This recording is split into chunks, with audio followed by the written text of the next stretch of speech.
So today let's start with mean deviation. ठीक आहे, mean deviation आपण आज स्टार्ट करूया.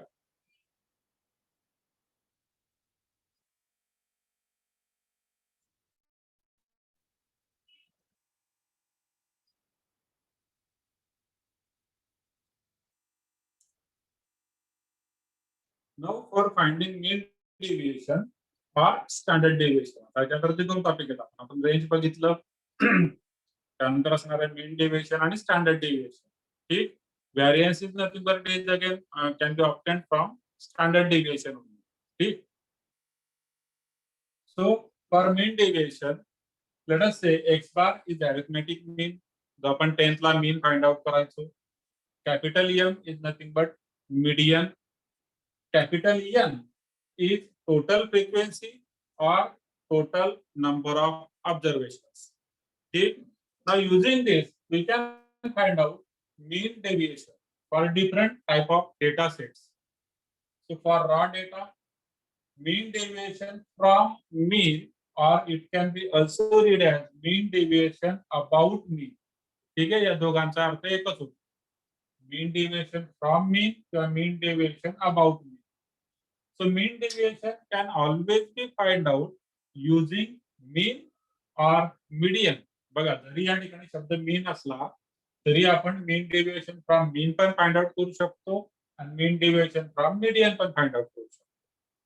So it depends upon what? It depends upon की आपण जे डेव्हिएशन घेतो आहे ते कुणासोबत घेतो. मुळात डेव्हिएशन म्हणजे काय? डेव्हिएशन म्हणजे डिफरन्स. डिफरन्स कोणाचा डिफरन्स? जे वेगवेगळे ऑब्झर्वेशन्स आहेत, x1, x2, x3 हे जे ऑब्झर्वेशन्स आहेत हे किती डेव्हिएट होत आहे एक्स बार पासून किंवा मीडियन पासून. एक्स बार म्हणजे मीन, एम म्हणजे मीडियन, यांच्यापासून यांचं डेव्हिएशन किती आहे. आता बघा, डेव्हिएशन पॉझिटिव्ह किंवा निगेटिव्ह असू शकतं.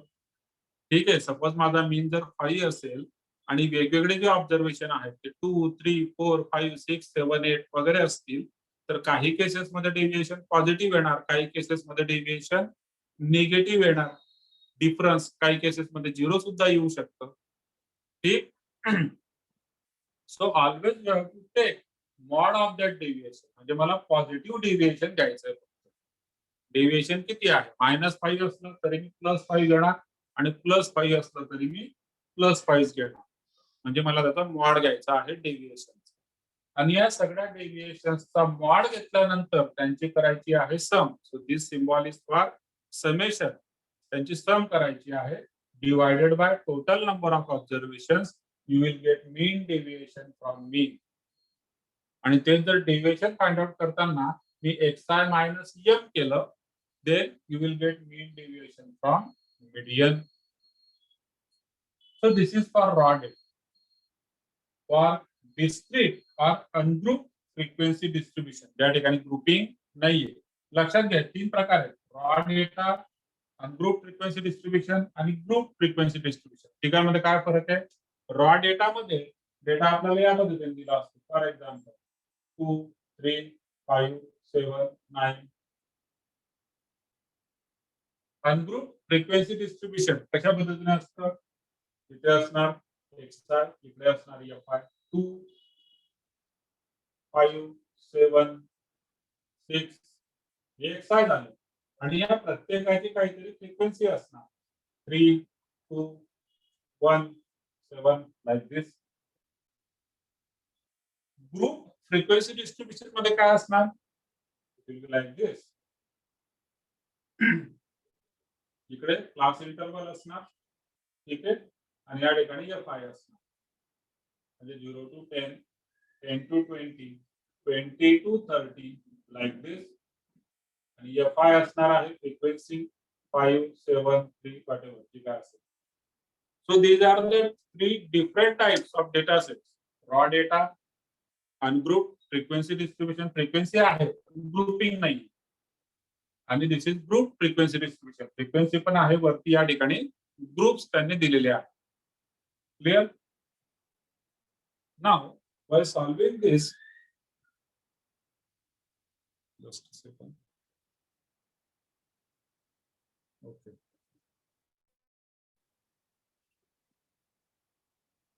तर या केसमध्ये मग वेगवेगळे फॉर्म्युले पिक्चर मध्ये येतात. ठीक,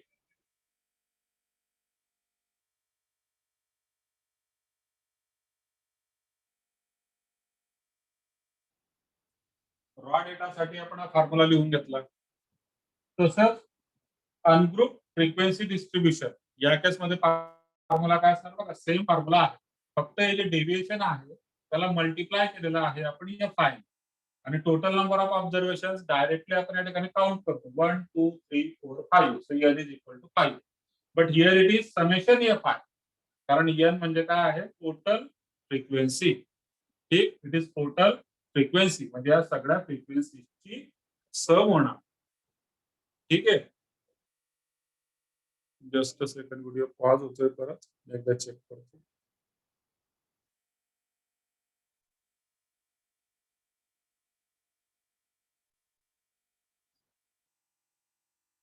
तर या ठिकाणी summation F I into mod of X Y minus X Y divided by summation तेच मीन डेव्हिएशन अबाउट मीडियन असेल तर summation F I into mod of X Y minus M upon summation F I. Clear. Now हे जे काय X I minus X bar X I minus M आहे this is nothing but deviation so it can be shown by mod of D I. Here also it is mod of D I. Now for group frequency distribution, formulae are same as above. म्हणजे हे जे आहे ungroup frequency डिस्ट्रीब्युशनचे तेच फॉर्म्युले group साठी सुद्धा use केले जाणार. मात्र या केसमध्ये डिफरन्स काय पडेल या दोघांमध्ये मग, तर इथं एक्सआयच्या ज्या व्हॅल्यू आहेत एक्सआय त्या ज्या व्हॅल्यू आहेत त्या कुठल्या आहेत 2 5 7 6. इकडे मात्र एक्सआयची व्हॅल्यू काय असणार आहे mid point of class interval. म्हणजे या केसमध्ये एक्सआय कुठे आहे तुम्हाला इथे एक्सआय दिसत नाहीये बघा. या केसमध्ये ही पहिल्या केसमध्ये हे जे आहेत सगळे हे सगळे कोण आहेत एक्सआय आहेत. दुसऱ्या केसमध्ये हे एक्सआय इकडे एफ आय इथं क्लास इंटरवल आहे एफ आय आहे. मग एक्सआय कुठे आहे X I is nothing but mid point of the all class interval. तो एक्सआय असणार म्हणजे 0 to 10 चा मिड पॉइंट 5 याचा 15 याचा 25. So these are एक्सआय. फॉर्म्युले मात्र हेच यूज होते. ठीक आहे, तिसऱ्या केस मध्ये सुद्धा क्लिअर आहे इथपर्यंत. Yes sir. ओके, मग आपण एक एक्झाम्पल घेऊया याच्यावर. ठीक आहे,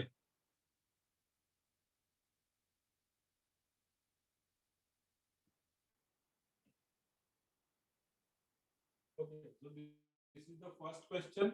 Find mean deviation from mean. Okay, find mean deviation from mean. So our main activity in this is to find out the mean. ठीक आहे, 10th ला आपण मीन फाइंड आउट केलेला आहे.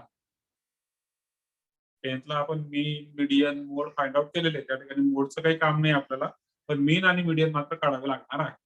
जर मीन डेव्हिएशन फ्रॉम मीन असेल तर मला मीन काढावा लागतो. मीन डेव्हिएशन फ्रॉम मीडियन असेल तर मीडियन काढावा लागतो.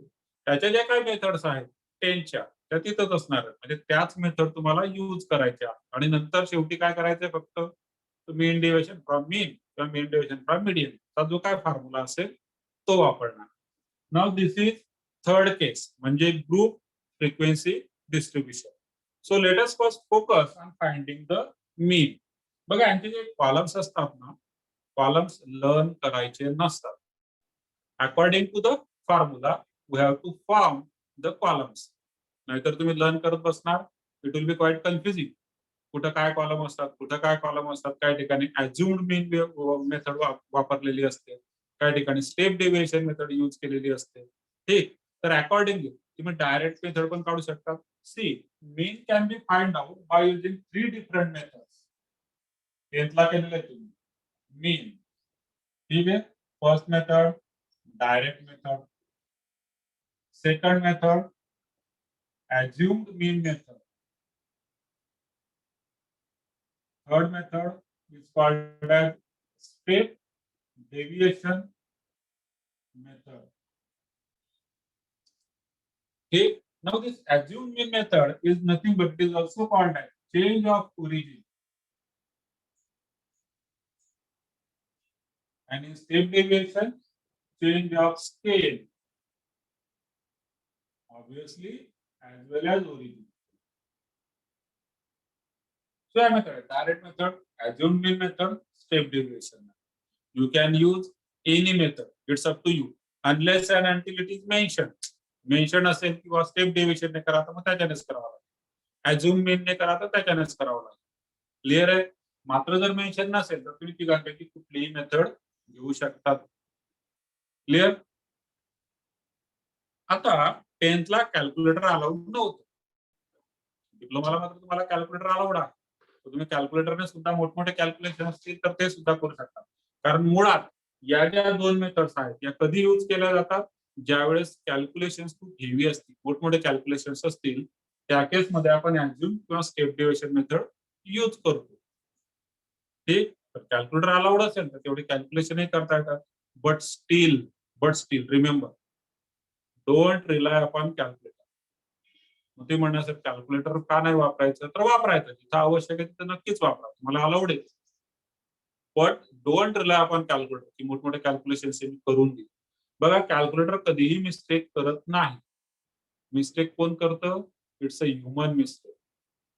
कम्प्युटरवर तुम्ही टायपिंग करत असताना ज्या काही टायपिंग मिस्टेक्स होतात त्या कोणाच्या असतात? कम्प्युटरने केलेल्या असतात का? नाही. ते आपणच टाईप करताना काहीतरी चुका करतो, ते तसं कम्प्युटर आपल्याला रिटर्न करतं. Same in case of calculator, जर आपण काही कॅल्क्युलेशन्स त्या ठिकाणी काही ऑपरेशन्स, मॅथमॅटिकल ऑपरेशन चुकीच्या पद्धतीने केले तर आपले कॅल्क्युलेशन्स रॉंग होतात. ठीक, सो कम्प्लिटली रिलाय नाही व्हायचं, म्हणजे एकदम हँडिकॅप नाही होऊन जायचं की कॅल्क्युलेटर तुम्हाला काही 2+3 सुद्धा मी कॅल्क्युलेटरवरच करणार, असला काही प्रकार करायचा नाही. ओके, चला, तर या 3 मेथड आहेत. तिघांपैकी कुठल्याही मेथडने आपण सॉल्व्ह करू शकतो. Suppose will be using step deviation method, कारण त्याच्यात कॅल्क्युलेशन थोडेसे कमी होतात. लक्षात घ्या, पहिलं टार्गेट काय आपलं? मीन फाइंड आउट करणे. बाकी नंतर बघू शकतो. मीन डेव्हिएशन फॉर्म वगैरे काय ते बाद नंतर.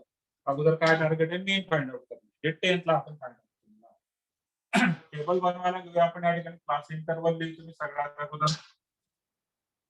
ठीक आहे, नंतर फ्रिक्वेन्सी म्हणजे त्याला म्हणतो आपण एफ आय.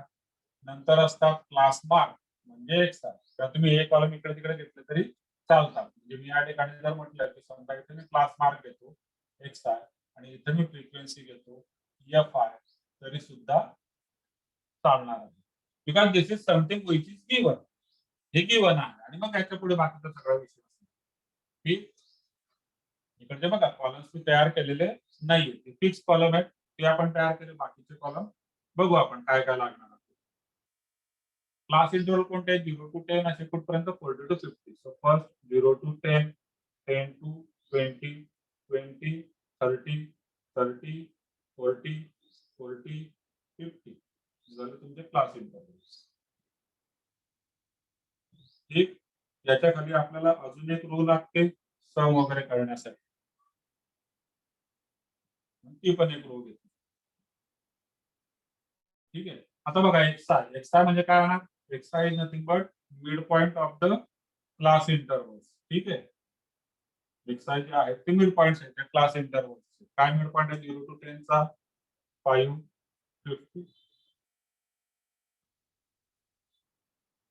यांची सम आपल्याला लागत नाही. एफ आय 5, 8, 15, 16, 6 यांची मात्र आपल्याला सम लागते. So that is summation F I. ठीक आहे, जागा कमी या ठिकाणी देऊ आपण. समेशन एफ आय किती होते? समेशन एफ आय चेक करा बरं.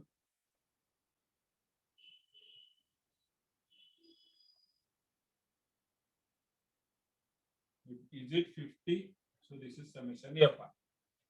ठीक, आता लक्षात घ्या, मला सगळ्यात अगोदर काय फाइंड आउट करायचं आहे? मीन.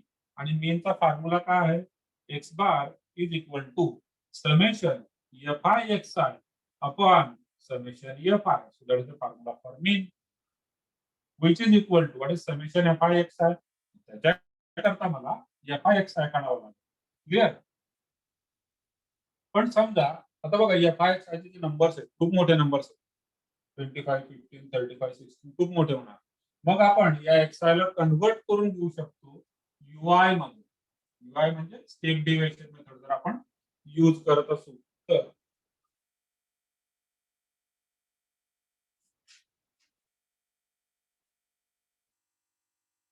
ui is nothing but xi minus a upon c. So here we have introduced new variable ui. It is xi minus a upon c. कुठल्या मेथडसाठी? स्टेप डेव्हिएशन मेथडसाठी. व्हॅल्यू काय असणार आहे? ए म्हणजे assumed mean. Now always take assumed mean as center of the xi. बघा किती x आहेत? 1 2 3 4 5. आणि the सेंटर कुठे आहे? या ठिकाणी. So this is a. So a is equal to 10 आणि c म्हणजे क्लास इंटरवल किती आहे? बघा 0 to 10, 10 to 20. So class c होऊन जाणार 10. Width of class interval. Then you can calculate different ui. xi minus a upon c. 5 minus 25. ठीक आहे? 5 minus 25 म्हणजे तो झाला सॉरी a25 आहे 10 a25 आहे. A is this 25. So 5 minus 25 is minus 20 upon 10 minus 2. 15 minus 25 it is minus 10 upon 10 minus 1. 25 minus 25 ठीक है 25 minus 25 is 0 upon 10 is 0 आणि तुमच्या लक्षात येईल इथं +1 इथं +2 येणार आहे. This is ui.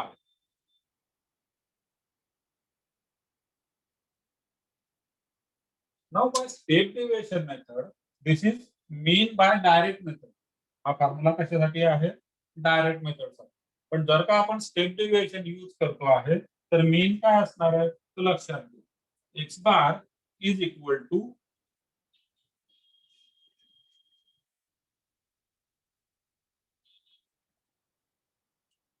a that is assumed mean plus कारण तो मायनस करून घेतलेला आहे. assumed mean काय केला आपण? मायनस म्हणून त्याकडे प्लस करायचा असतो 10 चा formula. a plus summation fi ui upon summation fi म्हणजे हा झाला u बार. याला काय म्हणतात? दिस इज u बार. ठीक आहे ना इथे u बारच घेऊन गेल्यानंतर परत u बारचा फॉर्म्युला लिहितो. u bar multiplied by c. आता मल्टिप्लाय काय केलं? कारण आपण इथे त्याला डिवाइड केलेलं होतं c ने.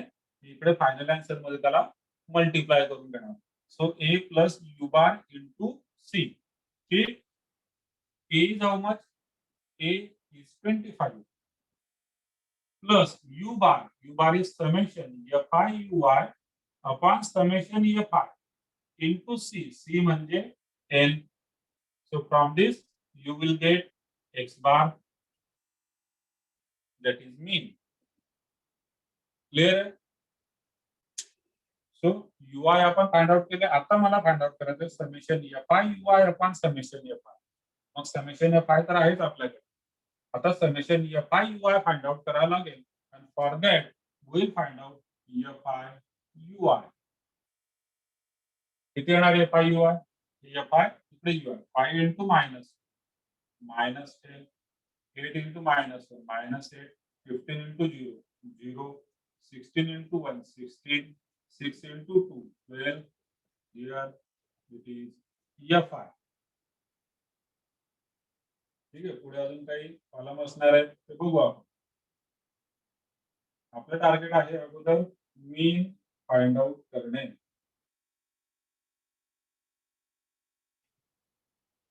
ठीक. आता यांची सम किती होते? हे झाले 16 12 28 मायनस 18 म्हणजे 10. इथे एक्स बार मला मिळणार 25 प्लस 10 अपॉन समेशन fi म्हणजे 50 into 10. So this is what 25 plus हा 10 into 10 100 upon 50 म्हणजे 2. So this is 27 which is x bar.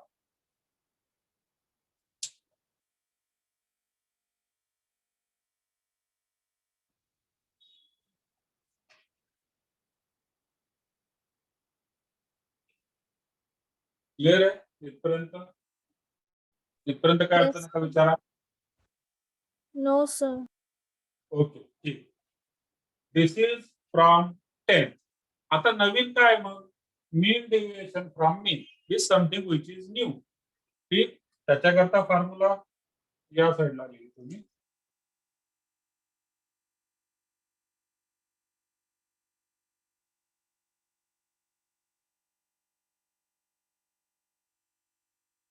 Okay, so now we have to find out mean deviation from mean, and which is nothing but summation fi into xi minus x bar divided by summation fi. Here, that is the formula in case of a group frequency distribution. मग आता या ठिकाणी डिनॉमिनेटरला कोण आहे? Summation fi तो आहेच आपल्याकडे already.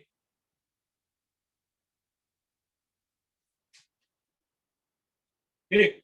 Now we have to find out summation of fi into mod of xi minus x bar. So for that we need to find out xi minus x bar आणि त्याचा mod. पण directly आपण इथे घेऊ शकतो mod of xi minus x bar. म्हणजे काय? म्हणजे डेविएशन. कुणामध्ये xi आणि x बार मध्ये किती डिफरन्स आहे? तो पॉझिटिव्ह का निगेटिव्ह कन्सिडर करायचा नाहीये, कारण मॉड घ्यायचा. ठीक आहे. हा इथं x बार आपल्याला माहिती झाला किती 27. ठीक आहे. x bar is 27. Here it is xi. So 5 minus 27 minus 22 होतो. इथं निघणार प्लस 22. 15 minus 27 minus 12 होतो. तो जाणार plus 15 minus 12 plus 12. 25 minus 27 it is minus 2. इथं येणार प्लस 2. 35 minus 27 8. बघा. Then 45 minus 27 18. It is small.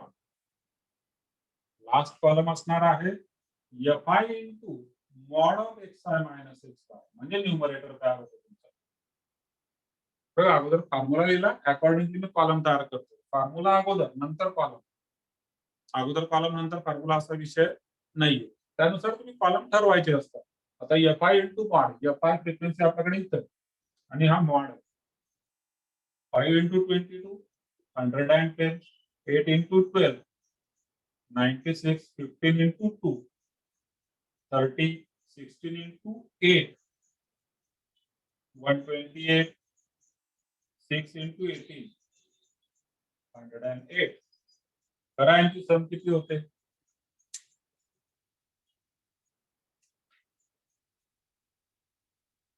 $472. Correct. सम आहे 472. So this is summation fi into xi minus x bar which is nothing but 472. हे सगळे fi into mod आहे आणि त्यांची सम केली म्हणजे हा समचा सिम्बॉल आहे. You will get 472. So what is your answer now? 472 divided by summation fi which is 50. So this comes out to be 9.44.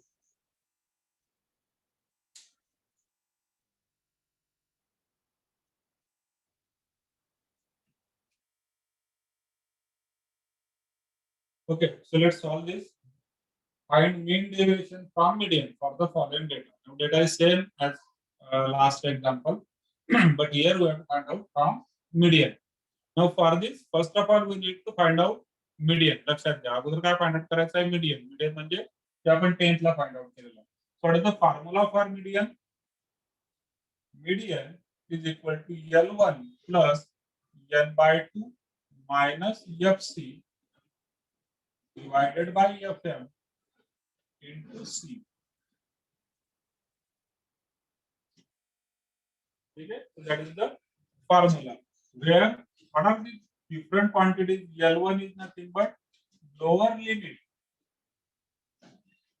of median class. L1 is nothing but lower limit of median class. N by 2 जे आहे n by 2 तुम्हाला n म्हणजे total frequency divided by 2. So n by 2 is here. In this particular case, it is total frequency that is 50 divided by 2, which is equal to 25. FC is frequency of class or you can say cumulative frequency of class preceding to median class. Median क्लासच्या अगोदरचा जो class आहे त्याची cumulative frequency that is EFC. Next, FM. It is frequency of median class. And C is class interval. So which is also known, that is 10. Now we have to find out three different quantities which are related to median class. बघा तिघ quantities. N by 2 तर आपण find out केला 25 आहे. Class interval C 10 आहे. मात्र L1 lower limit of median class. EFC cumulative frequency of class preceding to median class त्याच्या अगोदरचा आणि FM म्हणजे फ्रिक्वेन्सी ऑफ मीडियन क्लास. या तिघांसाठी आपल्याला मीडियन क्लास डिसाइड करावा लागेल आणि तो कशावरून डिसाइड होणार या N by 2 वरून आपण मीडियन क्लास डिसाइड करत असतो. So first of all let us prepare the table. Class interval, next is XI, next is FI आणि या केस मध्ये आपल्याला फाइंड आउट करावा लागतो CF लेस दॅन. मीडियन फाइंड आउट करण्यासाठी CF लेस दॅन फाइंड आउट करायचा असतो. क्लास इंटरवल कोणते 0 to 10,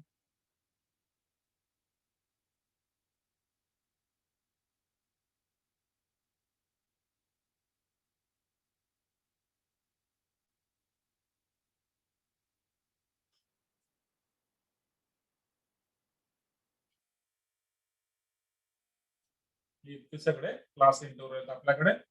नेक्स्ट काय येणार मिड पॉइंट 5, 15, 25, 35, 45. FI आपल्याला दिलेला आहे 5, 8, 15, 16, 6. या ठिकाणी समेशन FI आपण फाइंड आउट केलेला आहे 50 which is nothing but capital N. ठीक. CF less than. Now what is CF less than? Cumulative frequency less than. Cumulative means we are going adding these all these frequency. आपण काय करतो आपण सगळ्या frequencies add करत चालतो. ठीक आहे. That is called as cumulative frequency. इथं 5 आहे सो सुरुवातीला 5 असणार. Now 5 plus 8 13, 13 plus 15 28 plus 16 44 plus 6 50. So always remember cumulative frequency या ठिकाणी टोटल फ्रिक्वेन्सी आहे ती तुम्हाला इथे मिळणार. तर दिस इज नथिंग बट क्युम्युलेटिव्ह. सगळ्यांची टोटल करत गेलो आपण क्युम्युलेटिव्ह फ्रिक्वेन्सी आणि मग हा जो N by 2 आहे म्हणजे 25 हा कुठे असणार 25 नंबरचा ऑब्झर्वेशन. बघा लक्षात घ्या जे टोटल ऑब्झर्वेशन आहेत म्हणजे 5 0 to 5 या क्लासमध्ये 5 पासून पुढे 13 पर्यंत ते या क्लासमध्ये आले. 13 पासून 28 पर्यंत जे ऑब्झर्वेशन आहेत ती या क्लासमध्ये आहेत. ठीक. 13 पासून 28 पर्यंतचे म्हणजे इथे किती आहे 25. मग 13 आणि 28 च्या मध्ये 25 येतो म्हणून दिस इज युअर मीडियन क्लास. याला म्हणतात मीडियन क्लास. लक्षात घ्या क्युम्युलेटिव्ह फ्रिक्वेन्सी क्युम्युलेटिव्ह फ्रिक्वेन्सी लेस दॅन. ठीक आहे. आपण या ठिकाणी म्हटलेलं म्हणजे जस्ट तुम्ही असंही लक्षात ठेवा क्युम्युलेटिव्ह फ्रिक्वेन्सी लेस दॅन कोण आहे हा 25. 25 5 पेक्षा कमी आहे का नाही. 13 पेक्षा नाही. 28 पेक्षा कमी. ही झाली तुमची मीडियन क्लास. कोणता आहे तो 20 to 30. या ठिकाणी लिहून देतो median class is 20 to 30. And from this you can find out different related quantities. L1 lower limit of median class. So this is 20 here. Then FM frequency of median class. हा median class आहे त्याची frequency that is nothing but 15. बघा हा median class ची frequency किती आहे 15. FM आणि cumulative frequency of class preceding to median class. त्या मीडियन क्लासच्या अगोदर जो क्लास आहे त्याची cumulative frequency. So this is FM and here it is FC which is nothing but 13. Accordingly we can find out median using this formula, which is equal to L1 म्हणजे 20 plus N by 2 म्हणजे 25 minus FC. FC is how much? 13 divided by FM. It is 15 multiplied by 10, which comes out to be 20 plus 12 upon 15 into 10. Cutting केले तर 5 3 जा 5 2 जा 3 4 जा 4 2 जा 8 plus 20, that is 28.